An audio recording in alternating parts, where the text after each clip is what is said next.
Sharon Stone had counted 18 years in darkness. Her father, a four-star Marine general who'd never lost a battle, had flown in 73 specialists from 12 countries. Each one failed. Then a rookie nurse named Melinda walked into that hospital room, and every doctor in the building told her father to fire her.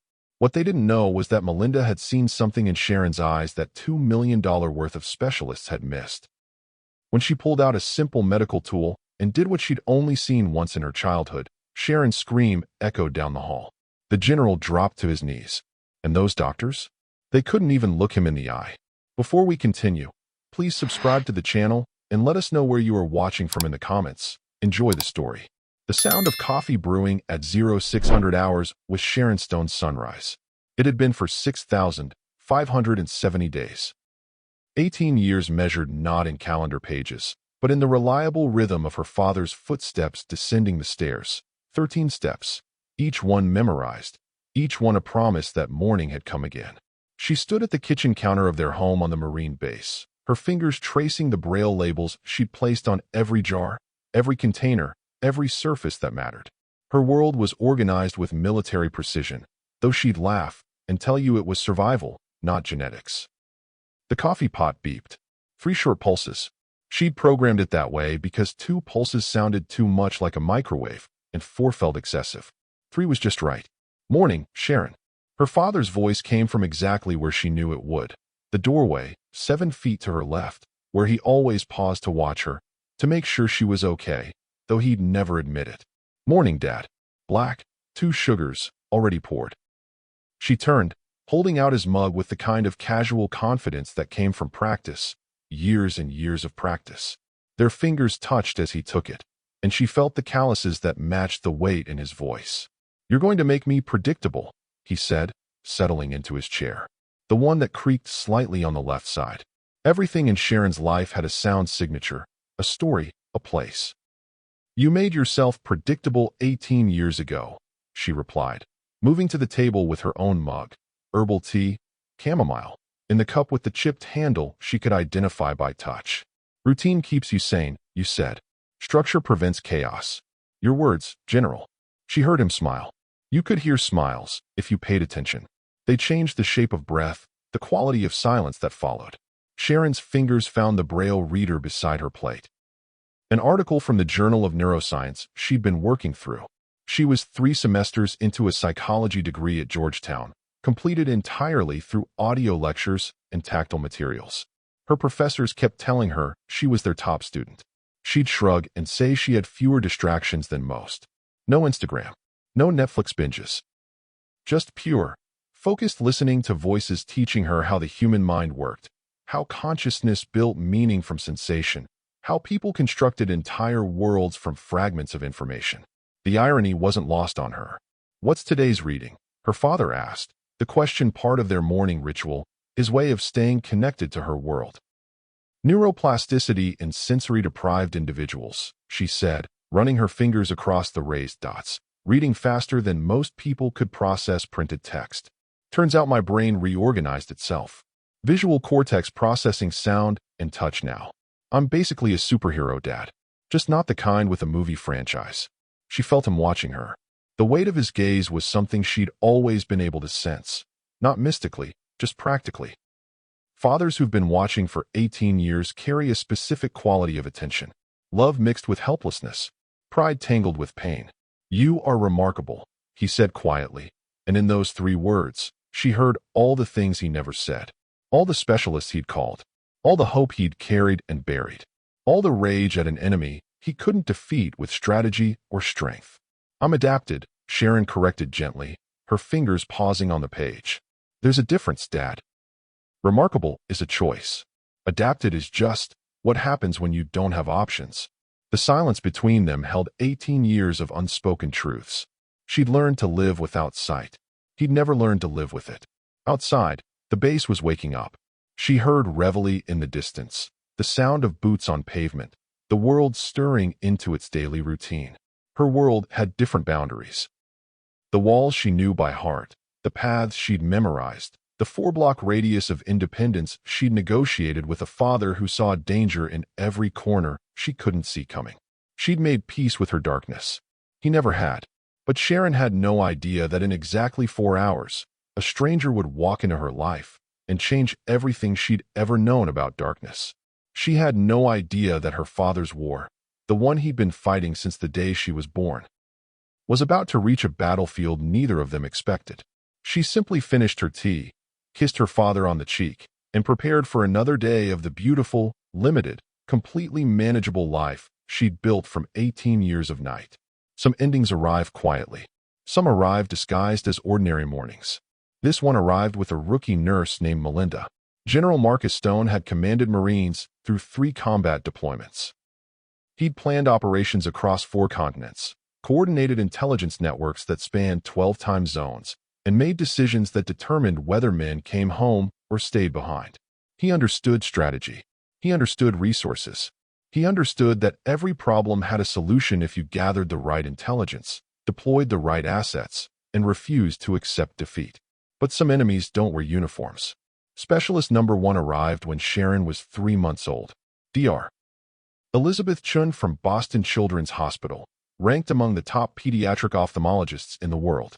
The general treated it like a military operation. He'd assembled Sharon's medical files like mission briefings. He'd researched Chin's publications, her success rates, her experimental approaches. He'd flown her in on a private jet, cleared her schedule for a week, provided her with every resource she requested. In the examination room, he'd stood at attention, as if discipline alone could will a different outcome. Dr. Chun had been kind, thorough, honest. Congenital optic nerve hypoplasia, she'd said, her voice carrying the practiced gentleness of someone who delivered unbearable news regularly. The optic nerves didn't develop properly in utero. I'm sorry, General. There's nothing to operate on. Nothing to correct. Your daughter will never see. But the General had heard never before. On battlefields. In strategy rooms. From politicians who said missions were impossible. Never just meant you hadn't found the right approach yet. So he found specialist number 2. Then 3. Then 7. He approached Sharon's blindness the way he'd approach any campaign, with relentless, systematic determination. If American specialists couldn't help, he'd go international. He built a database. He tracked emerging research. He cold-called laboratories in Switzerland and clinics in Singapore. His contacts in military intelligence helped him identify cutting-edge programs before they published results. Money wasn't an obstacle. Neither was geography. Neither was protocol. By the time Sharon was 7 years old, specialist number 23 walked into their home. Dr. Hiroshi Tanaka from Tokyo University Hospital, pioneering work in stem cell optic regeneration. The general remembered that consultation differently than the others. Sharon had been old enough to understand, old enough to hope, old enough to ask questions in her small, clear voice. Will I be able to see colors? Will I know what my daddy looks like? Dr. Tanaka had run his tests with meticulous care. He'd reviewed scans. He'd consulted with colleagues across 3 continents. And then he'd said what they all eventually said, in different languages, with different technical terms, but always the same fundamental truth. I'm sorry. The architecture simply isn't there. The general had watched his daughter's small shoulders drop, watched her nod with the terrible wisdom of a child learning that some wishes don't come true, and something had shifted in him that day. Hope had become something sharper, more desperate. Specialist 52 arrived when Sharon was 13. Dr. Youssef Rahman from Johns Hopkins, breakthrough research in bioengineered retinal tissue. The general had stopped sleeping well by then. He'd filled notebooks with research, medical terminology he'd taught himself, questions for doctors who were running out of gentle ways to tell him no. His fellow officers noticed the obsession. His commander suggested he was fighting a battle he couldn't win. The general had replied that surrender wasn't in his vocabulary. Dr. Rahman had spent 3 days examining Sharon, the most thorough evaluation yet. And on the final day, he'd placed his hand on the general's shoulder and said, "Sir, with respect, you're chasing ghosts. The condition is simply incompatible with sight. Every specialist you've consulted has told you the same thing. At some point, you have to let your daughter live her life instead of chasing a cure that doesn't exist." But the general couldn't stop. Wouldn't stop. Because stopping meant accepting that his daughter would live in darkness forever. That all his power, all his resources, all his determination meant nothing against the cruelty of biology. Specialist number 73 walked into Walter Reed Medical Center 2 weeks ago. Dr. Marcus Henley just returned from a fellowship in Geneva, supposedly working on genetic therapies that were years ahead of current practice. The general had arranged the consultation through channels that bypassed normal waiting lists. He'd arrived with Sharon, with updated scans, with 18 years of documentation from 72 previous specialists. Dr. Henley had reviewed everything, had run his own tests, had consulted the literature, and then he delivered his verdict with the kind of finality that even the general couldn't argue against. Sir, I've read every report in this file. I've examined your daughter myself, and I need to be direct with you. Continuing to pursue treatment at this point isn't hope. It's denial. 72 specialists before me have reached the same conclusion. Your daughter's optic nerve hypoplasia is complete and bilateral. There is no corrective procedure. There is no emerging therapy. There is no cure. I'm sorry, but you need to accept this. The general had stood in his study that night, surrounded by commendations and medals that proved he'd won every battle that mattered, except this one. 18 years, 73 specialists, millions of dollars, countless miles traveled, and his daughter would still never see his face. For the first time in his military career, General Marcus Stone understood defeat. What he didn't know, what he couldn't possibly know, was that the answer wasn't in Geneva or Johns Hopkins or Tokyo. It wasn't in cutting-edge research or experimental therapies or genetic engineering. The answer was in a small memory from rural Georgia, carried by a nurse who hadn't even been born when his war began. A nurse who would walk into Walter Reed Medical Center in exactly 3 hours and 52 minutes. But first, he'd agreed to one more consultation. Not for himself, for Sharon, because she'd asked him to. Because even at 18, she was still trying to protect him from his own hope. One more specialist, one more examination. And then, she'd said, they could both finally rest. If you've ever watched someone fight for someone they love, hit that subscribe button. Because what happens next proves that sometimes the biggest battles are won by the smallest acts of courage. Trolls won't understand that, but you will. The general drove to Walter Reed that morning carrying 18 years of defeat. He had no idea he was driving toward the only victory that had ever truly mattered. Melinda Harris checked her reflection one more time before leaving her apartment that morning, smoothing the crisp new scrubs that still had creases from the package. 24 years old. Nursing degree exactly 6 weeks old. First day at Walter Reed Medical Center, one of the most prestigious military hospitals in the country. Her hands were shaking as she pinned her name badge to her chest, the laminated card that felt both like an achievement and an imposter's costume. She'd graduated in the top 15% of her class. She'd completed her clinicals with commendations. She'd passed her licensing exam on the first attempt. None of that mattered the moment she walked through those hospital doors, because in the hierarchy of medical institutions, a rookie nurse ranked somewhere between invisible and inconvenient. The senior nurse at the station, Patricia Monroe, 23 years at Walter Reed, gray hair pulled back so tight it looked painful, glanced up from her paperwork with the expression of someone who'd seen 1,000 eager young nurses come and go. You're the new girl.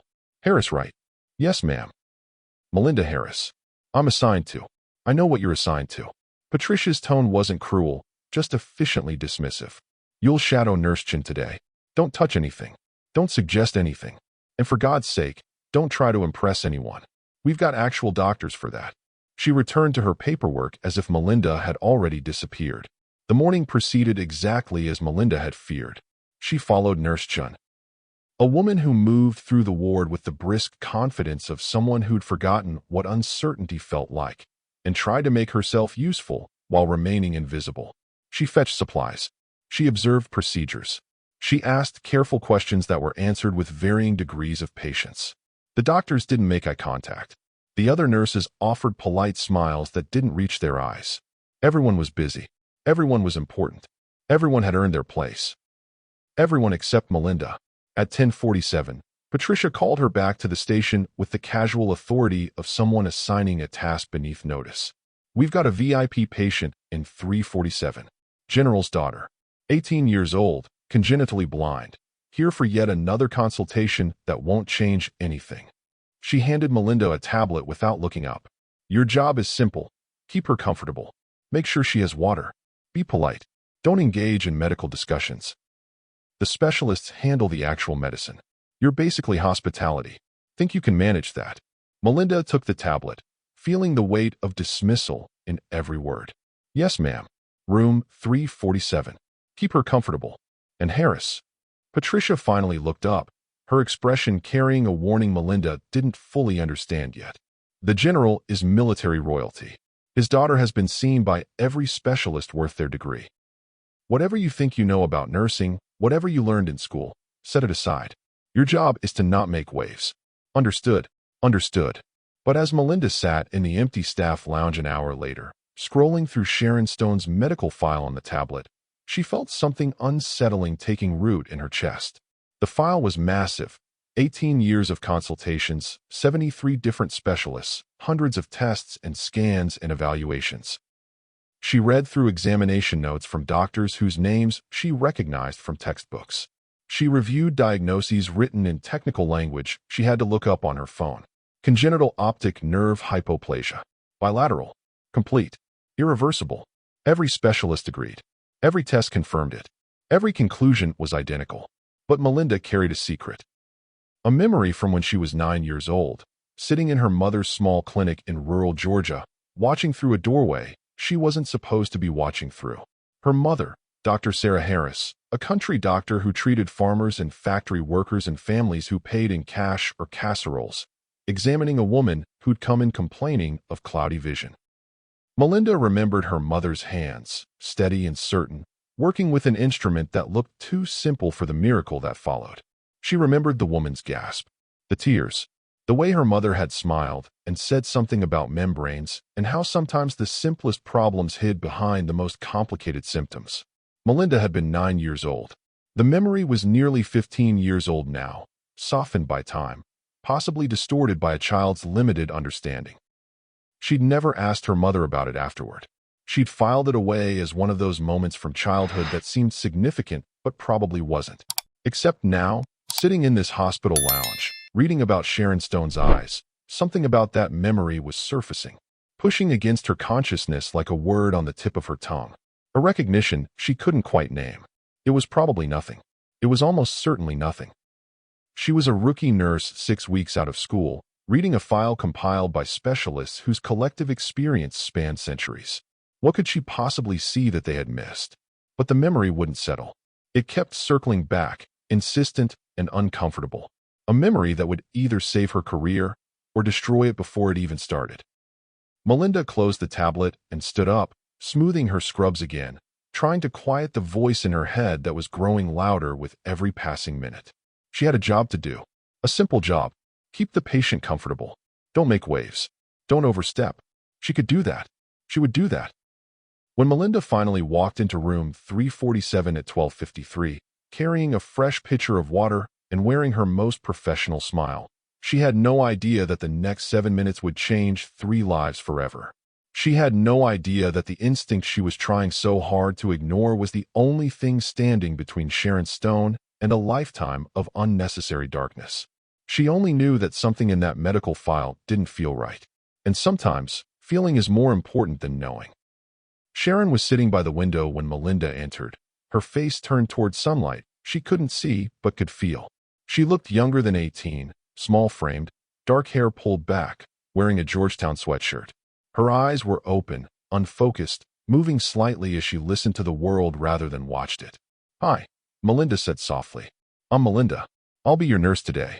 Sharon turned toward her voice and smiled, not politely, but genuinely. Finally, someone who doesn't whisper. "Do you know how exhausting it is when everyone treats blind people like glass?" They talked while Melinda checked vitals. About Sharon's psychology degree. About nursing school. About the bizarre assumptions people made. Sharon was sharp, funny, disarmingly honest. This wasn't VIP patient and rookie nurse. This was just 2 young women finding unexpected connection in a sterile room. The door opened. General Marcus Stone filled the doorway with presence that didn't require a uniform, though he wore one anyway, decorated with ribbons that spoke of decades. His eyes found his daughter first, assessing, protective, then moved to Melinda with evaluative precision. "General Stone," Melinda said, standing straighter. "I'm Nurse Harris." He nodded once, economical and tired. Up close, She could see what Rank tried to hide. 18 years of exhaustion. Lines around his eyes. Gray at his temples. Weight that had nothing to do with military service. The specialist will be here shortly, he said, voice practiced and neutral. Dr. Morrison. Highly recommended. Though they all are. The resignation in those last words broke something in Melinda's chest. Dr. Morrison arrived 20 minutes later, mid-50s, confident, thorough. He examined Sharon with professional efficiency, reviewing scans, murmuring technical observations. Melinda stood in the corner, doing what she'd been told. Stay quiet, stay invisible, don't overstep. But when Dr. Morrison stepped back, when Sharon sat patiently with her unseeing eyes reflecting overhead lights, Melinda found herself moving forward. May I? She asked, gesturing toward the penlight. Standard nursing documentation. It wasn't standard. It wasn't necessary. But Dr. Morrison shrugged, and Sharon said, sure, why not? And suddenly Melinda was standing there with a penlight and her heart hammering. Look straight ahead, Melinda said softly. This might be bright. She adjusted the ophthalmoscope, peering into Sharon's right eye, and saw it. A thin, translucent layer. Cloudy. Irregular. Sitting on the retina's surface like a veil over something that should be visible underneath. The room tilted. Melinda was 9 years old again, hiding behind the door of her mother's clinic in rural Georgia on a summer afternoon. Mrs. Henderson from the school cafeteria sat in the examination chair, describing how everything had gone foggy, how colors had faded. Her mother examined Mrs. Henderson's eyes with this same ophthalmoscope, made a small sound of recognition, said something about an epiretinal membrane, a thin layer of tissue that clouded vision like plastic wrap over a lens. Melinda remembered watching her mother explain the procedure. Simple, she'd said. Delicate, but simple. 20 minutes later, Mrs. Henderson was crying because she could see the clock, could count her fingers, could see her own reflection. Just a membrane, her mother had said afterward. Sometimes the simplest problems hide behind complicated symptoms. Sometimes you just have to trust what you see over what you're told you should see. Melinda moved to Sharon's left eye, needing to confirm, praying she was wrong, terrified she was right. The same cloudy layer. The same translucent veil. The same correctable, treatable, reversible condition that had nothing to do with optic nerve hypoplasia. Sharon Stone had membranes covering her retinas. Membranes that could be removed. Membranes that 73 specialists had somehow, impossibly missed. Melinda's heart was racing. She knew what she was seeing. But if she was wrong, if this was rookie overconfidence, if her childhood memory was distorted, she'd lose everything. Her job, her credibility, her career before it started. And if she was right, 73 specialists would be proven wrong. The general's 18-year war would have been fought against a phantom enemy, while the real one sat visible, removable, fixable this entire time. She stepped back, clicking off the penlight with trembling fingers. Dr. Morrison reviewed his notes. The general watched his daughter, expecting nothing to change. Sharon sat quietly, unaware her entire life might have just pivoted. Melinda needed to tell someone. Had to speak up. Had to say what she'd seen even though every instinct screamed she'd be dismissed, destroyed. She had to tell someone. But who would believe her? Dr. Raymond Kellerman was reviewing patient charts at the nurse's station when Melinda found him. 52 years old, chief of ophthalmology at Walter Reed for 11 years, with a reputation that preceded him like armor. He'd trained at Johns Hopkins, published in every journal that mattered, consulted on cases that made medical history. He was exactly the kind of doctor rookie nurses were taught to respect from a distance. Melinda's hands were still shaking when she approached. Dr. Kellerman, I need to speak with you about Sharon Stone. He didn't look up from his tablet. The general's daughter is being handled by Dr. Morrison. If there's a comfort issue, address it with the senior nurse. It's not a comfort issue. It's medical. I examined her eyes and I saw. Now he looked up.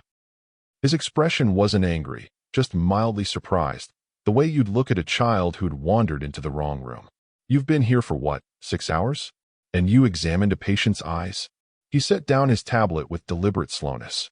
Did Dr. Morrison request your clinical assessment? No, but then why? Exactly. Were you performing an ophthalmological examination? The nurse's station had gone quiet. 3 senior nurses stopped their work, listening. Patricia Monroe's expression said I warned you. Melinda forced steadiness into her voice. I saw something. a cloudy layer on both retinas. It looks like an epiretinal membrane. I think. You think. Dr. Kellerman's voice remained calm, which somehow made it worse. Let me understand this correctly. You, a nurse with 6 weeks of experience, examined a patient who's been evaluated by 73 specialists over 18 years, and you believe you've identified a condition that every single one of them missed. I know how it sounds. Do you? He stood now, and the shift in posture changed everything. This wasn't a doctor humoring a nurse anymore. This was hierarchy being enforced. Do you know how it sounds to suggest that specialists from Boston Children's, Johns Hopkins, Tokyo University Hospital, physicians who've dedicated their entire careers to ophthalmology, all somehow overlooked a basic membrane? Do you understand what you're actually saying? I'm saying I saw something that matches. You saw what you wanted to see, or what you think you saw based on inadequate training and dangerous overconfidence. His voice hardened. Sharon Stone has congenital optic nerve hypoplasia. It's been confirmed by 73 independent evaluations. The diagnosis is not in question. What is in question is your judgment. Melinda felt heat rising in her face, but she held her ground. Dr. Kellerman, if there's even a possibility. There isn't. He picked up his tablet again, a gesture of dismissal. This is a teaching moment, Nurse Harris. Medicine is not about hunches. It's not about what you think you remember from wherever you trained. It's about evidence, expertise, and understanding your limitations. Your limitation is that you are a rookie nurse. Stay in your lane. But Melinda didn't move. Couldn't move. Because she kept seeing that cloudy layer, kept remembering Mrs. Henderson counting her fingers, kept hearing her mother's voice saying, "Trust what you see." With respect, doctor, I know what I saw. And if I'm wrong, you can fire me. But if I'm right and we do nothing. If you're right. Dr. Kellerman's calm finally cracked. Do you have any idea what you're suggesting? The liability alone. Claiming we missed something for 18 years? The professional implications? He stopped himself, and when he continued, his voice was cold precision. I'm going to say this once. You will not discuss this theory with anyone. Not the patient. Not her father. Not your fellow nurses. You will continue your assigned duties without overstepping again. Or you will leave. Those are your options. The silence that followed felt like suffocation. Comment, trust your instinct, if you've ever been dismissed by someone who should have listened. Because Melinda is about to make a choice that will define her entire life. But Dr. Kellerman wasn't finished. Actually, let's make this official. He pulled out his phone, typed something quickly. Conference room B, 15 minutes. I want the senior staff to hear this directly so there's no confusion about protocol moving forward. Patricia Monroe's expression shifted from vindication to something almost like sympathy. The other nurses found reasons to be elsewhere, and Melinda understood with sudden, crystalline clarity what was happening. Dr. Kellerman didn't just dismiss her. He called a meeting. And when Melinda walked into that conference room 15 minutes later, facing 5 senior physicians and the hospital's chief administrator, she realized she wasn't just fighting for Sharon anymore. She was fighting for her career, her credibility, her future. She had 2 choices: back down and survive, or stand her ground and risk everything she'd worked for. The thing about choices is they define you long after the moment passes. Melinda took a breath and sat down. The conference room meeting had lasted 43 minutes. 43 minutes of medical hierarchy explaining to a rookie nurse why she was wrong, why she was dangerous, why she needed to understand her place. They hadn't fired her. Worse, they'd humiliated her with patience, as if she were a child who needed correction rather than dismissal. Melinda walked back to room 347 with her career hanging by a thread and her conviction somehow stronger. Sharon was alone, sitting by the window again, fingers tracing patterns on the armrest that only she could feel. "Hey," Melinda said quietly. "Hey yourself. You sound different. Bad different." Melinda sat down in the visitor's chair, and something about Sharon's easy honesty broke through her professional composure. They talked. Really talked. Sharon shared things she probably didn't tell the specialists. Her dreams of becoming a therapist, of helping other people navigate trauma the way she'd learned to navigate darkness. She talked about acceptance, about building a life that didn't require sight to have meaning. "I'm not waiting to be fixed anymore," Sharon said, her voice carrying a peace that felt both beautiful and heartbreaking. "I've watched my dad fight this war my whole life. At some point, you have to stop fighting what is and start living with what is. You know, Melinda did know. And sitting there, listening to this remarkable young woman describe a life she'd built from limitation, Melinda understood what was truly at stake. This wasn't about proving doctors wrong or validating a childhood memory. This was about Sharon Stone, about 18 years of unnecessary darkness, about dreams deferred because everyone assumed sight was impossible, about a future that could be completely different if one person had the courage to speak up. The door opened. General Stone entered, and the air in the room changed. He carried coffee, the ritual of a man who'd spent countless hours in hospital rooms. His eyes went to his daughter first, always first, then to Melinda. Melinda stood. Her hands weren't shaking anymore. Something had settled in her chest, heavy and certain. General Stone, I need to tell you something. He set down the coffee slowly, his expression guarded. If this is about scheduling, it's about Sharon's eyes. About what I saw when I examined her. Sharon's head turned toward her, curious. The general's jaw tightened. Dr. Morrison already completed his evaluation. I don't need. Sir, your daughter has epiretinal membranes covering both retinas. The words came out clear and unwavering. Melinda didn't explain herself, didn't apologize, didn't hedge. She simply told him the truth exactly as she'd seen it. When I was 9 years old, she continued, I watched my mother treat a woman named Mrs. Henderson in our clinic in Georgia. She'd been going blind for months.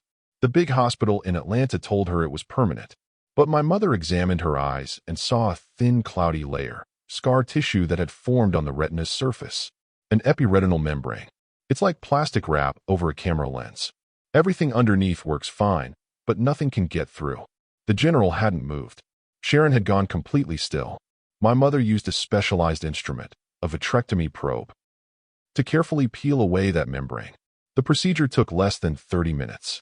And when Mrs. Henderson opened her eyes, she could see. Not perfectly at first, but clearly. She counted her fingers. She read the clock. She cried because she could see her own face in the mirror again. Melinda's voice didn't waver. Sharon has the exact same cloudy layer I saw on Mrs. Henderson's retinas. Both eyes. The optic nerves aren't the problem. They never were. There's just something blocking the light from reaching them. Something removable. General Stone looked at this rookie nurse, this 24-year-old who'd been at Walter Reed for less than one day. 73 specialists had failed. 18 years of searching had yielded nothing but disappointment. What could she possibly know that they didn't? But something in her eyes, it reminded him of his Marines before a dangerous mission. Absolute conviction. The kind of certainty that came not from arrogance, but from seeing something so clearly that doubt became impossible. 73 doctors examined my daughter, he said quietly. I know, sir. They all said it was impossible. I know. You've been a nurse for 6 weeks. Yes, sir.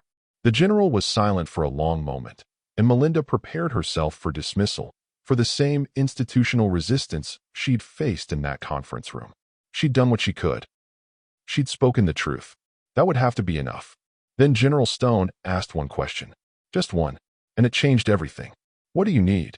Melinda hadn't expected that response. Hadn't prepared for belief instead of dismissal.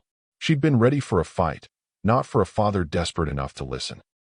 The hospital administrator's office on the 3rd floor had witnessed difficult conversations before, but nothing quite like the one that erupted 30 minutes after Melinda told General Stone what she'd seen.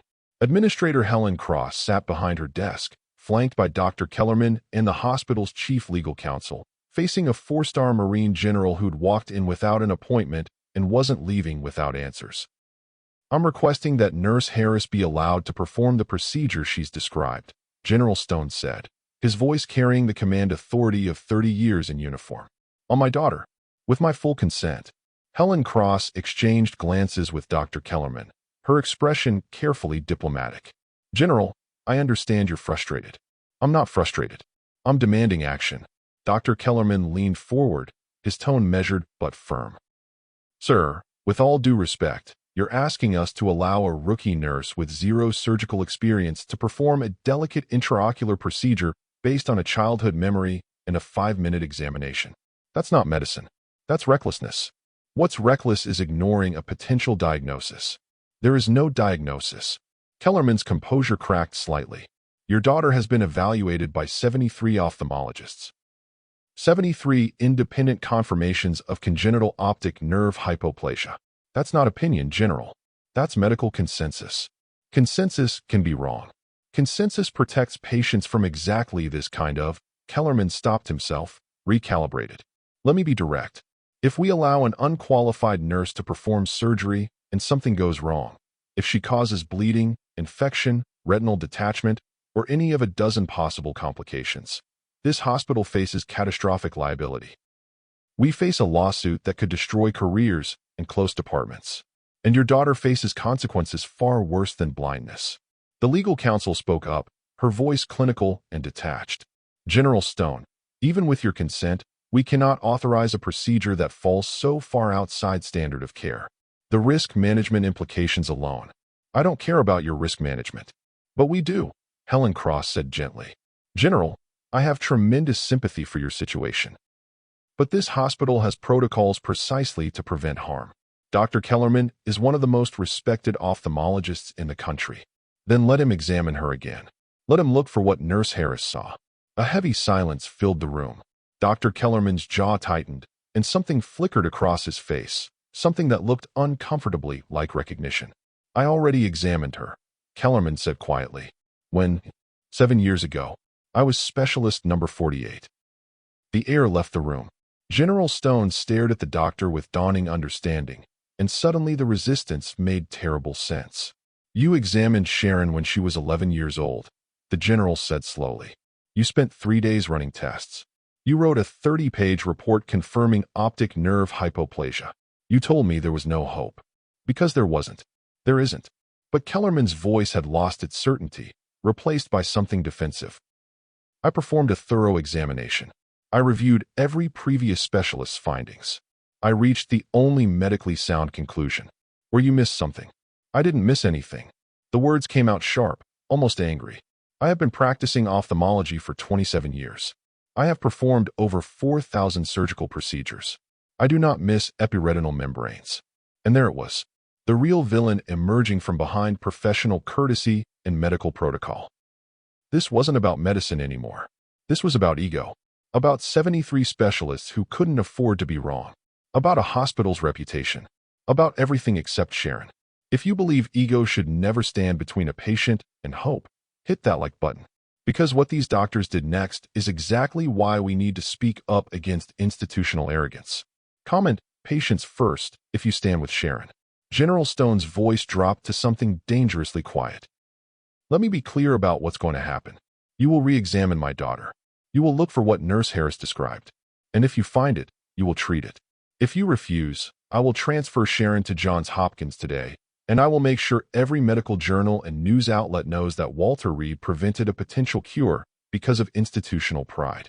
That's a threat, General. That's a promise. Helen Cross raised her hands, attempting de-escalation. Gentlemen, let's approach this reasonably. Dr. Kellerman, would you be willing to perform another examination? Simply to confirm or rule out Nurse Harris's observation. I don't need to confirm what I know to be. Would you be willing? Her tone made it clear this wasn't really a question. Kellerman's face hardened. Fine. I'll examine her again. And when I confirm that there are no membranes, that this is precisely what we've always known it to be, I expect this matter to be closed. Permanently.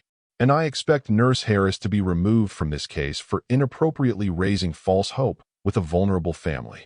And if you're wrong, General Stone's voice cut like steel. The legal counsel interjected quickly. If new clinical findings emerge, we'll convene an appropriate medical team to discuss treatment options. But General, you must understand, even if membranes exist, allowing an inexperienced nurse to remove them is not an option this hospital can legally support. The standoff had reached an impasse. Legal threats on both sides. Institutional resistance meeting military authority. Reputation versus possibility. And somewhere in the middle, a young woman who'd been blind for 18 years while bureaucracy protected itself.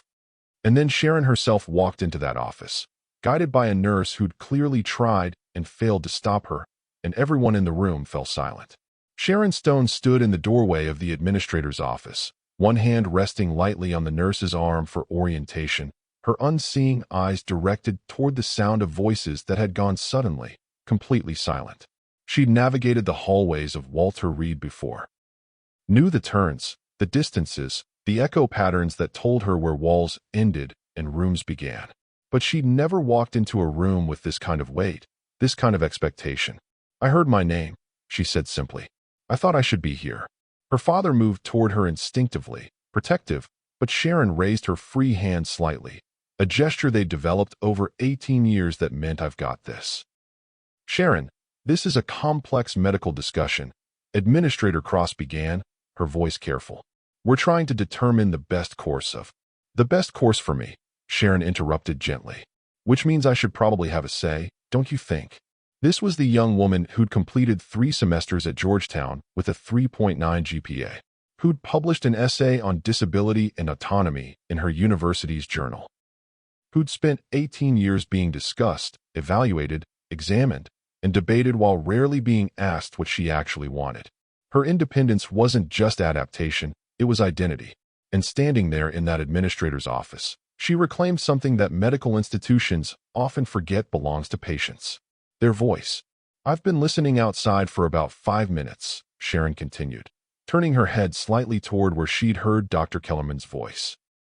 "And unless I'm misunderstanding, this conversation is about whether I should be allowed to try a procedure that might restore my vision. Is that accurate?" "It's more complicated than," Kellerman started. "Is that accurate?" "Yes," General Stone said quietly. Sharon nodded once, absorbing this, and when she spoke again, her voice carried a clarity that made every objection, every protocol, every institutional concern seem suddenly small. "Then here's what I know. I've been blind for 18 years. I've been examined by 73 specialists. I've heard impossible in more languages than most people can name. I've built a good life, a full life. But if there's even a chance, even the smallest possibility, that someone finally saw what everyone else missed, then I want to try." "Sharon, the risks," Administrator Cross attempted. "I understand risks. I live with risk every single day. Every time I cross a street, every time I trust someone to describe what's in front of me, every time I navigate a world designed for people who can see. This is my risk to take." Dr. Kellerman leaned forward, his professional tone trying to reassert control. "Miss Stone, you're young. You don't fully comprehend the potential complications. Retinal detachment, infection, permanent damage beyond what? Beyond blindness?" Sharon's voice remained calm, but carried an edge now. "Doctor, I'm already blind. I've been blind since the day I was born. What exactly am I risking that I haven't already lost?" The room absorbed that question in silence. Sharon turned toward where she'd last heard Melinda's voice during the hallway conversation that had preceded this meeting. "Melinda told my father what she saw. She risked her job to speak up. She didn't have to do that. She could have stayed quiet, finished her shift, protected her career. But she chose to trust what she saw over what she was told to believe. That kind of courage deserves my trust." She stood there, 18 years old, legally blind, and said 7 words that silenced an entire room. "I'd rather try than always wonder." Administrator Cross exchanged long looks with the legal counsel, with Dr. Kellerman, with the general. Calculations were happening: liability versus autonomy, protocol versus patient rights, institutional protection versus basic human dignity. "If we proceed," the legal counsel said carefully, "we'll need comprehensive waivers, acknowledgement of risks, documentation that this is entirely the patient's informed choice against medical advice." "I'll sign anything," Sharon said immediately. "And the procedure cannot be performed by Nurse Harris," Kellerman added, his voice tight. "If membranes exist, then a qualified surgeon with proper credentials will remove them. That's non-negotiable." General Stone started to object, but Sharon spoke first. "That's fair. As long as someone actually looks. As long as someone checks." 30 minutes later, papers were signed. Liability waivers with language so dire that the legal counsel insisted on reading each clause aloud. Acknowledgement of risks including permanent blindness, infection, retinal detachment, loss of the eye itself. Sharon signed them all with her father's hand guiding hers to the signature line, her fingers finding the braille markers the hospital had hastily added. Dr. Kellerman agreed, under duress and with visible resentment, to perform a comprehensive re-examination the following morning. If membranes were found, he would convene a surgical team. The procedure would happen within 24 hours of confirmation. Melinda stood in the corner of that office, watching this unfold with a mixture of relief and dawning terror. They'd believed her. Or at least, they'd believed Sharon's right to pursue what Melinda had seen. But now the pressure shifted entirely. She'd started something she couldn't finish. She'd seen something that would now be verified or disproven by someone with 27 years of experience and every reason to prove her wrong. And if she was right, if membranes actually existed, then she'd just set in motion a surgery that would determine whether Sharon Stone spent the rest of her life in darkness or light. Now she actually had to be right. The meeting ended. Sharon left with her father, her hand on his arm, her posture straight with something that looked like hope. Dr. Kellerman left without acknowledging Melinda, his footsteps sharp and angry against the tile floor. Administrator Cross reminded everyone about confidentiality, about the sensitivity of the situation, about the need for discretion. And Melinda walked out of that office knowing she had less than one day to prepare for the most important moment of her brief career. Less than one day before someone would look at Sharon's eyes with professional expertise and either confirm Melinda's observation or destroy her credibility forever. 24 hours. That's all the time she had. The clock was already ticking. The medical library at Walter Reed stayed open until midnight, and Melinda Harris was still there at 11:47. Surrounded by ophthalmology textbooks she'd pulled from shelves with trembling hands. Epiretinal membrane, macular pucker, vitrectomy techniques, surgical complications. The words blurred together under fluorescent lights that made everything feel both too bright and not bright enough. She wasn't performing the surgery, Dr. Kellerman had made that brutally clear. But she needed to understand every detail, every risk, every possible outcome. Because if he found those membranes tomorrow morning, if her observation proved correct, then Sharon's future depended on a procedure Melinda had only witnessed once, 15 years ago, through a crack in a door. The technical literature was unforgiving. Epiretinal membrane removal required a vitrectomy. Surgical removal of the vitreous gel filling the eye, followed by careful peeling of the membrane from the retinal surface using microscopic instruments. Success rates were high in experienced hands. Complication rates increased dramatically with bilateral procedures, with younger patients, with membranes that had existed for years. Sharon was 18. The membranes, if they existed, had been there since birth.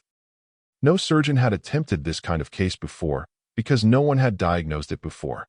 If Melinda was wrong, if she'd misidentified normal anatomy, if her childhood memory had distorted reality into false hope, then tomorrow morning, Dr. Kellerman would examine Sharon, find nothing, and Melinda's career would end before it began.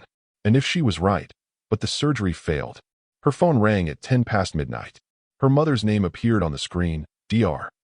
Sarah Harris, the rural Georgia doctor who'd somehow known Melinda would need to hear her voice tonight. Baby girl, her mother's warm drawl came through, familiar and grounding. I heard you had quite a day. Melinda's composure cracked. Mama, I think I made a terrible mistake. Tell me. So Melinda told her everything. The examination, the membranes she'd seen, the meeting, Sharon's courage, Dr. Kellerman's expertise and resentment, the surgery scheduled for tomorrow when. The diagnosis was confirmed. And underneath it all, the fear that maybe she'd seen what she wanted to see rather than what was actually there. Her mother listened without interrupting, the way she'd always listened, and when Melinda finally stopped talking, Sarah Harris was quiet for a long moment. You remember Mrs. Henderson? She finally said. Of course. That's why You remember what I told you afterward? When you asked me how I knew what to do. Melinda closed her eyes, reaching back through 15 years. You said sometimes you have to trust what you see over what you're told you should see. That's right. But I didn't tell you the rest. Her mother's voice softened. I'd sent Mrs. Henderson to Emory 2 months before I treated her. Big fancy hospital in Atlanta. They told her she was going blind from macular degeneration. Incurable, they said. Permanent. And I almost believed them. Almost let their expertise override my own eyes. But when I examined her myself, I saw that membrane clear as day, and I had to choose, trust my training or trust their reputation. You chose your training. I chose what I could see. And baby, if you saw membranes on that girl's retinas, then you saw them. Trust that. Whatever happens tomorrow, trust what you saw. They talked for another 20 minutes, her mother walking her through the procedure she remembered, confirming details, offering the kind of steady confidence that only comes from someone who's made hard calls and lived with the consequences. When they finally said goodnight, Melinda felt something settle in her chest. Not certainty exactly, but the kind of peace that comes from knowing you've done the right thing regardless of outcome. That night, Melinda didn't sleep. She lay in her apartment staring at the ceiling, watching shadows shift as cars passed outside. She wasn't thinking about the 73 specialists she might prove wrong. She wasn't thinking about her career or her credibility or even her own vindication. She was thinking about Sharon. About 18 years of darkness.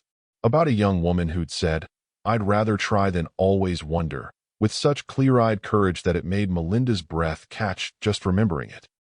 Whatever happened tomorrow, Sharon deserved someone who'd fight for her, who'd risk everything to give her a chance, who'd see what others missed and refuse to stay quiet. Melinda could be that person, would be that person, even if it cost her everything. At 6 a.m., Melinda walked into Walter Reed Medical Center wearing fresh scrubs and carrying determination like armor. At 6:15, she walked into Sharon's room where the young woman sat waiting, her father beside her, both of them wearing the careful composure of people preparing for hope or heartbreak. At 6:30, Dr. Kellerman arrived with his surgical team, his expression professionally neutral, but his eyes still carrying yesterday's resentment. The examination began. Melinda stood in the corner, hands clasped to keep them from shaking, watching as Dr. Kellerman positioned the ophthalmoscope, as Sharon held perfectly still, as the general stopped breathing. And at 6:31, something went wrong. Sharon's heart rate spiked to 142 beats per minute the moment Dr. Kellerman touched the ophthalmoscope to her eye.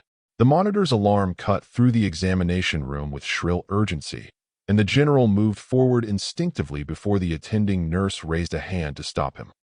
Sharon's breathing had gone shallow and rapid, her hands gripping the chair's armrests with white-knuckled intensity. "I can't. I need a minute," Sharon's voice cracked, 18 years of composure fracturing under the weight of what this moment meant. Dr. Kellerman pulled back, professional concern replacing his earlier resentment. But it was Melinda who moved to Sharon's side, kneeling so her voice came from the right level, close and grounding. "Hey, Sharon, it's me. Listen to my voice." Melinda's tone carried the same steadiness her mother had given her last night. "Your heart is racing because you're scared. That's okay. That's normal. But I need you to breathe with me. In through your nose, 4 counts. Hold it. Out through your mouth, 6 counts. With me now." They breathed together. Sharon's fingers found Melinda's hand and squeezed hard enough to hurt, and Melinda squeezed back, anchoring her through the panic. The monitor's alarm quieted as Sharon's heart rate dropped. 138, 129, 114, finally settling into the low 90s. "I'm right here," Melinda whispered. "Whatever happens, I'm right here." Sharon nodded, released Melinda's hand, and turned her face back toward Dr. Kellerman with visible effort. "Okay, I'm ready." Dr. Kellerman resumed his examination with methodical precision, and Melinda watched his face for any sign of what he was seeing. His expression remained neutral for the first 30 seconds. Then something shifted. A slight widening of his eyes, a pause in his breathing, a stillness that spoke louder than words. He moved to Sharon's left eye. The same pause, the same stillness. When he finally pulled back and set down the ophthalmoscope, his voice carried the careful neutrality of a man confronting something he desperately didn't want to admit. "There are membranes," he said quietly. "Bilateral epiretinal membranes. Extensive. Long-standing." He looked at Melinda for the first time since yesterday's confrontation, and in his eyes she saw something complex. Professional respect grudgingly given, personal frustration at being wrong, and beneath it all, the weight of 18 years of misdiagnosis. Nurse Harris was correct. The surgery was scheduled for that afternoon. Dr. Kellerman assembled a team, 2 surgical nurses, an anesthesiologist, a resident observer. Sharon would be under local anesthesia, conscious but sedated, eyes numbed but mind aware. The procedure would take approximately 40 minutes per eye if everything went smoothly. Melinda wasn't allowed in the operating room, but she stood in the observation gallery with General Stone, both of them watching through glass as Sharon was positioned under surgical lights that made her look impossibly small and vulnerable. Dr. Kellerman's voice came through the speaker system, clinical and focused. "Beginning vitrectomy on right eye." removing vitreous gel to access the membrane. The procedure unfolded with mechanical precision. Tiny instruments entering Sharon's eye through incisions barely visible from the gallery. The membrane itself appeared on the overhead monitor, a translucent layer that had robbed Sharon of 18 years of sight, now magnified to fill a screen, undeniable and removable. Initiating membrane peeling, Dr. Kellerman's voice continued. Starting at the superior edge. Slow, steady pressure. Minutes stretched into eternities. The general stood motionless beside Melinda, his breathing the only sign he was still alive. On the monitor, the membrane began to separate from the retinal surface with agonizing slowness, Kellerman's instruments working with the kind of delicate precision that defined excellence. Membrane is free. Removing now. The translucent tissue came away complete and intact, and even through the speaker system, Melinda heard the collective exhale from the surgical team. Perfect removal. Textbook procedure. They repeated the process on Sharon's left eye. Same precision. Same careful peeling. Same successful extraction. When Kellerman finally stepped back and said, "Procedure complete." Both membranes successfully removed with no complications. Melinda felt something in her chest release after holding tension for what felt like a lifetime. But Sharon's eyes were still closed. Bandages were applied. Instructions given. Sharon was moved to recovery with her father at her side, and Melinda followed, waiting for the moment that would confirm whether 18 years of darkness could truly end this simply. For hours later, when the anesthesia had worn off and the initial healing had begun, Dr. Kellerman returned to remove the bandages. Sharon sat in her recovery bed, her father holding her hand, Melinda standing in the corner, trying not to hope too hard. "Sharon," Kellerman said gently, "I'm going to remove your bandages now. When I do, I want you to slowly open your eyes. Don't force anything. Just let them open naturally." The bandages came away. First right eye, then left. Sharon's eyelids remained closed, and seconds passed in absolute silence. "You can open them now," Kellerman said. "Nothing happened." "Sharon," the general's voice carried concern. "Sweetheart, open your eyes." Still nothing. Sharon's face had gone pale, her breathing shallow again, and Melinda suddenly understood with terrible clarity what was happening. This wasn't medical failure. This wasn't surgical complication. This was fear. Sharon's voice came out barely above a whisper. "What if I still can't see? What if I open them and there's still nothing? What if hoping was worse than accepting?" Her hands trembled in her lap. "I've been blind my whole life. I've made peace with that. But if I open my eyes now and there's still just darkness, I don't know if I can survive that kind of disappointment." The general started to respond, but Melinda moved forward, kneeling beside Sharon's bed the same way she'd knelt during the panic attack, bringing her voice close and grounding. "Sharon, do you remember what you told me yesterday? In your room, before everything happened?" Sharon's closed eyes turned toward Melinda's voice. "I said a lot of things. You said you'd rather try than always wonder." Melinda's voice stayed soft but certain. "You've already been brave enough to try. Now you just have to be brave enough to know. And whatever happens, whether you see or you don't, I'm right here with you. Your dad's right here. You're not alone in this." Sharon's breathing steadied slightly. Her hands unclenched. "I'm right here with you," Melinda repeated. "Whatever comes next, we're right here." And slowly, trembling with 18 years of longing and terror, Sharon Stone began to open her eyes. Sharon's eyelids lifted slowly, incrementally, the way dawn breaks over distant horizons. Inevitable, but achingly gradual. Her lashes separated. Light entered pupils that had never processed visual information before. And for 3 heartbeats, nothing changed in her expression. No recognition. No reaction. Just the mechanical act of opening eyes that had been closed for 18 years. Then her breath caught. Sharon's voice fractured. "It's not dark." The words came out confused, disbelieving, as if darkness was the only reality she'd ever trusted, and this new sensation defied everything she understood about existence.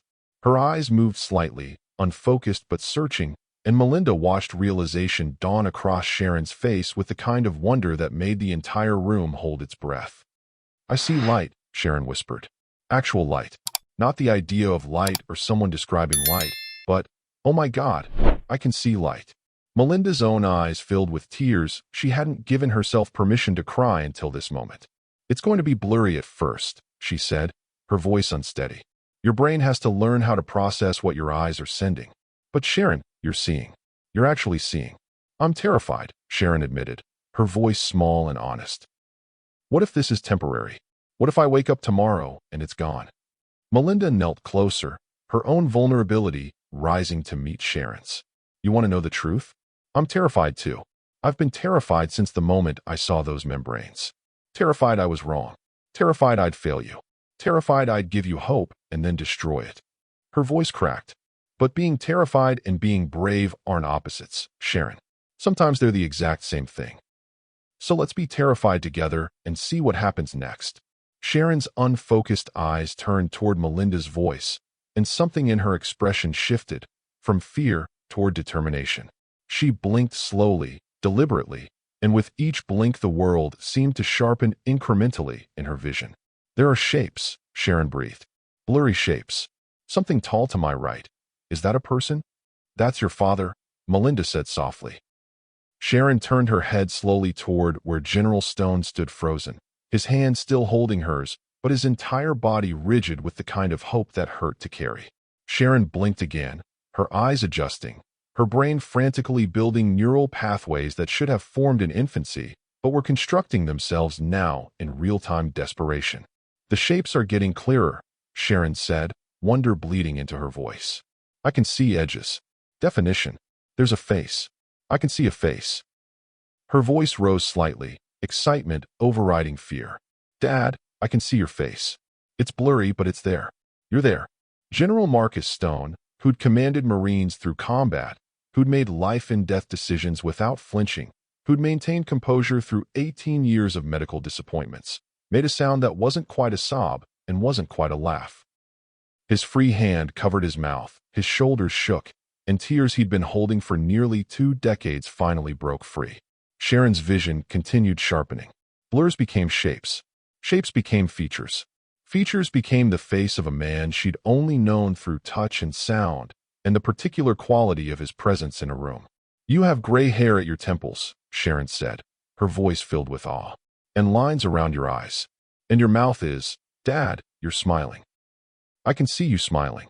Her own tears started then, streaming down her face as she reached up with trembling fingers to touch her father's cheek, while actually seeing her hand move through space. You look exactly how you sound. Strong and tired and, Dad, I can see you.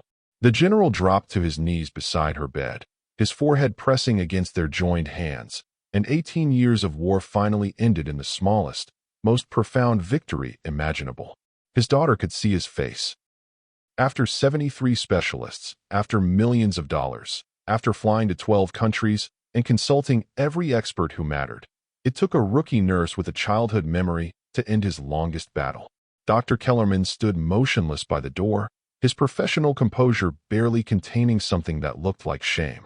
The surgical nurses who'd assisted weren't even trying to hide their tears.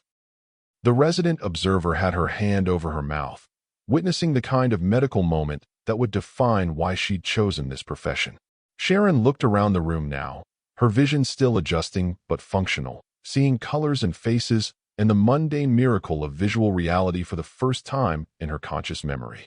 She saw the hospital equipment, the flowers someone had brought, the way light filtered through window blinds creating patterns she'd never imagined. Everything is so much, Sharon said, overwhelmed and laughing through tears. So much color and detail, and Melinda, where are you? Melinda stepped forward into Sharon's line of sight, and Sharon's face transformed with recognition. You're younger than I thought, and you have kind eyes. I can see that your eyes are kind. She reached out, and Melinda took her hand, and 2 young women who'd changed each other's lives held on to each other while the world tilted into something new. If watching this proves that courage beats credentials, that intuition matters, that one person can make a difference, subscribe right now. Share this story, because Melinda's fight isn't over, and neither is ours. Comment, one person matters if this moved you. The room stayed suspended in that moment, nobody wanting to break the spell of witnessing something impossibly beautiful. Dr. Kellerman finally spoke, his voice professionally controlled, but carrying unmistakable emotion. Sharon, your vision will continue improving over the next several weeks as your brain adapts. You'll need follow-up appointments, possibly corrective lenses, time to adjust. But what you're seeing now, it's real. It's permanent. Sharon nodded, still looking around with childlike wonder, still processing that darkness wasn't her permanent reality anymore. And in that hospital room, surrounded by people who'd doubted and people who'd believed and people who'd been proven spectacularly wrong, institutional pride finally gave way to human decency. One person had mattered. One rookie nurse had seen what 73 specialists missed. One act of courage had defeated 18 years of institutional certainty. And Sharon Stone, who'd spent her entire life in darkness, could finally see the light. Administrator Helen Cross delivered the hospital's official statement 48 hours after Sharon opened her eyes, standing in a conference room with carefully chosen words that acknowledged success while avoiding the word mistake. The hospital was pleased with the positive outcome, grateful for the collaborative efforts of the medical team, committed to reviewing protocols to ensure comprehensive diagnostics in complex cases. All the institutional language that said everything and nothing simultaneously. But what the statement didn't say, what everyone in that building understood, was that Walter Reed Medical Center had missed a diagnosis for 18 years. That 73 specialists had looked at the same eyes and seen only what they expected to see. That protocol and expertise and reputation had failed where fresh perspective and courage had succeeded. The medical review began immediately. A committee pulled every examination report, every scan, every specialist's notes from Sharon's file, and searched for how this had happened. And there, buried in specialist number 12's report from 9 years ago, was a single sentence. Mild vitreous opacification noted, consistent with patient's congenital condition. The cloudy layer had been seen, documented, and dismissed as irrelevant rather than investigated as significant. 73 specialists. Millions of dollars. 18 years. And it took one rookie nurse with a childhood memory to see what they all missed. Not because she was smarter, not because she had better training, but because she was willing to look at what was there instead of what she'd been told should be there. Dr. Kellerman found Melinda in the staff lounge 3 days after the surgery, sitting alone with coffee she wasn't drinking. He didn't sit immediately, just stood in the doorway with the posture of a man who'd been rehearsing words he didn't want to say. "May I?" he finally asked, gesturing to the chair across from her. Melinda nodded, uncertain. Kellerman sat, silent for a long moment, his hands folded on the table with careful precision. When he spoke, his voice carried none of the condescension from their first meeting, just exhaustion and something that might have been humility. "I examined Sharon when she was 11 years old," he said quietly. "I spent 3 days running tests. I was thorough, I was confident, and I was wrong." He looked at Melinda directly. "I saw what I expected to see. Optic nerve hypoplasia. The diagnosis was already established by 47 specialists before me. So when I looked at her retinas, I saw a confirmation of what I already knew rather than questioning whether I actually knew it." Melinda stayed quiet, letting him work through whatever he'd come to say. "You looked without expectations," Kellerman continued. "You saw what was actually there. That's not luck. That's good medicine." He paused, the admission clearly costing him something. "I dismissed you because you threatened my certainty, my reputation, my need to be right. And in doing so, I almost prevented a miracle." He extended his hand across the table. "You were right to persist. I was wrong to shut you down. I'm sorry." The apology wasn't complete. It carried the complicated layers of a man confronting his own fallibility, but it was genuine. Melinda shook his hand, and something in the gesture felt like the institutional hierarchy acknowledging that credentials weren't the only measure of medical competence. General Stone found Melinda that same afternoon, still in uniform but carrying himself with different energy, lighter somehow, as if 18 years of weight had lifted from his shoulders. He didn't waste time with pleasantries. "I want to sponsor your education," he said directly. "Whatever specialty you choose, whatever advanced training you need, I'll cover it. No strings, no expectations, just gratitude for giving me back my daughter." Melinda started to protest, but the general raised a hand. "You risked everything for Sharon. Your career, your credibility, your future.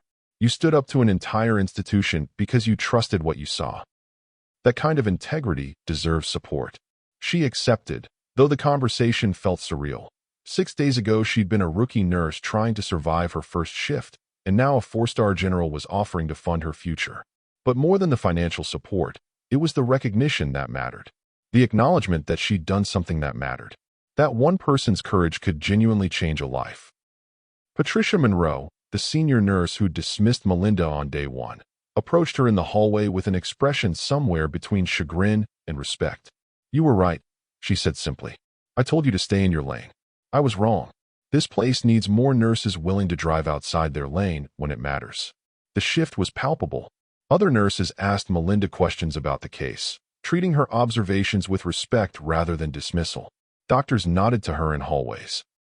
The rookie who'd been invisible was suddenly seen, not because she'd demanded attention, but because she'd earned it through the simplest, hardest act in medicine, speaking truth even when no one wanted to hear it. Sharon's first week of vision unfolded like time-lapse photography of a life transforming in real time. She saw sunrise through her bedroom window, actual sunrise, not the concept of it, and cried at the colors. She saw her father's military medals hanging in his study and traced them with her fingers while actually watching her hands move. She saw her own reflection for the first time and laughed because she looked exactly how she'd imagined, but also completely different. The morning routine Melinda had witnessed that first day, Sharon navigating by sound and memory, transformed into something new. Sharon still made coffee at 0600 hours, but now she watched it brew, saw the steam rise, observed the precise moment when the pot signaled completion. Her father still descended those 13 stairs, but now Sharon saw him coming, saw his face light up when their eyes met, saw the daily miracle of being seen and seeing in return. She touched everything now. Not because she needed to for orientation, but because combining touch with sight created understanding. Her brain was frantically cataloging. This is blue. This is rough. This is how shadows work. This is what faces do when they smile. The world was overwhelming and beautiful and sometimes frightening in its complexity, but Sharon navigated it with the same intelligence and grace she brought to navigating darkness. Just now, she had more information, more tools, more possibilities for a future that had suddenly expanded beyond every limitation she'd accepted as permanent. And every time Melinda visited Sharon's room, every time they talked about recovery or adjustment or the overwhelming gift of sight, Sharon said the same thing. "Thank you for being brave enough to see me." Justice had arrived quietly, wearing scrubs and carrying a childhood memory. Vindication came not through grand gestures, but through one young woman opening her eyes and counting her fingers and reading the numbers on a wall clock. And new beginnings bloomed in a hospital room where darkness had finally, irrevocably, ended. 6 months after Sharon Stone opened her eyes for the first time, she sat in a Georgetown University lecture hall taking notes in her own handwriting. Something she'd never imagined doing when she'd started that psychology degree, navigating by audio recordings and braille. Her vision had stabilized at 20/30 with corrective lenses, better than many people born with sight. She'd added a pre-med track to her coursework. Medical school applications sat on her desk at home, and when people asked why she wanted to become a doctor, she had a simple answer: "Because I understand what it's like when doctors stop looking."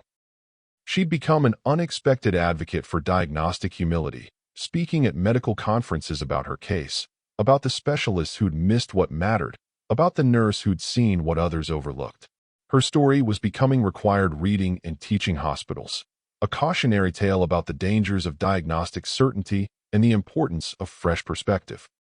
Melinda Harris, no longer a rookie nurse but still carrying the same instinct that had changed Sharon's life, had been appointed to Walter Reed's new diagnostic review committee. Her job was simple but revolutionary. Question established diagnoses when something didn't fit, encourage staff to trust observations over assumptions, create space for junior medical personnel to speak up without fear of institutional retaliation. The hospital had learned an expensive lesson about the cost of hierarchy, and Melinda was helping ensure that lesson actually changed practice rather than just generating paperwork. She'd started advanced training in ophthalmological nursing, funded by General Stone Scholarship, studying under specialists who now treated her observations with respect. Some of the same doctors who dismissed her 6 months ago now asked for her input on complex cases, recognizing that competence isn't always correlated with years of experience. The general himself had written a letter to Dr. Sarah Harris in rural Georgia, a handwritten letter on military stationery that arrived one Tuesday afternoon at her small clinic. In it, He thanked her for raising a daughter with the courage to trust her own eyes, for teaching Melinda that simple solutions sometimes hide behind complicated diagnoses, for the childhood lesson that had given his own daughter a future neither of them had dared to hope for. He ended with a single line that Dr. Harris framed and hung in her examination room. "Your daughter gave me mine back. I will spend the rest of my life being grateful." But the story's impact reached beyond 3 transformed lives. Medical journals published analyses of Sharon's case, questioning how 73 specialists had missed epiretinal membranes and what systemic factors contributed to diagnostic blind spots. Teaching hospitals revised protocols. Nursing schools added case studies about advocating for patients even when it challenges authority. And somewhere, in examination rooms across the country, other rookie nurses were learning to trust what they saw instead of deferring automatically to expertise. Because Sharon's story wasn't really about blindness and sight. It was about systems that stop questioning, about expertise that becomes obstacle, about the courage required to speak truth when institutions prefer silence. It was about one person who decided that being right mattered more than being safe, that a patient's future mattered more than a career, that some risks are worth taking even when the odds are stacked against you. Sharon's story reminds us that expertise isn't everything. That fresh eyes see what familiar ones miss. That courage to speak up can change lives. If this story impacted you, don't just watch ACT. Subscribe to see more stories where one person's bravery beats the system. Like if you believe in second chances. Comment your own story of being underestimated and proving them wrong. Because every time you engage, you're telling platforms to show stories that matter, not just stories that trend. You're standing with the Melindas and Sharons of the world. Will you? The morning routine that had defined Sharon's first 18 years. Coffee at 0600, her father's footsteps on 13 stairs, navigating a world shaped by sound and touch. Had transformed into something new. Now Sharon saw the sunrise that accompanied her coffee. Saw her father's face when he descended those stairs. Saw the world she'd built from limitation expand into possibility. She still touched things constantly, combining sensation with sight. Her brain forever integrating 2 ways of knowing into one complete understanding.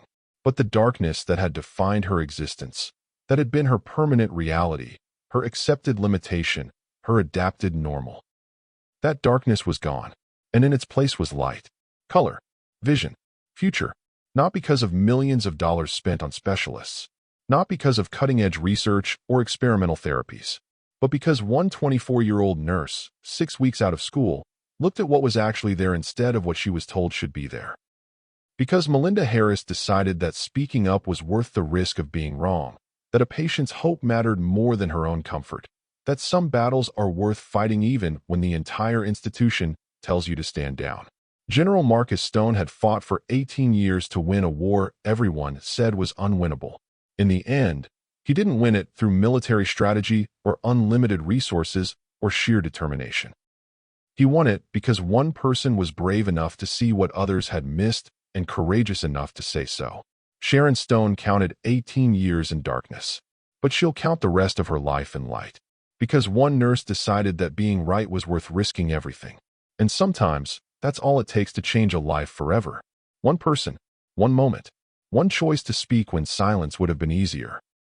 The question isn't whether you have the expertise or the credentials or the authority to make a difference. The question is whether you have the courage.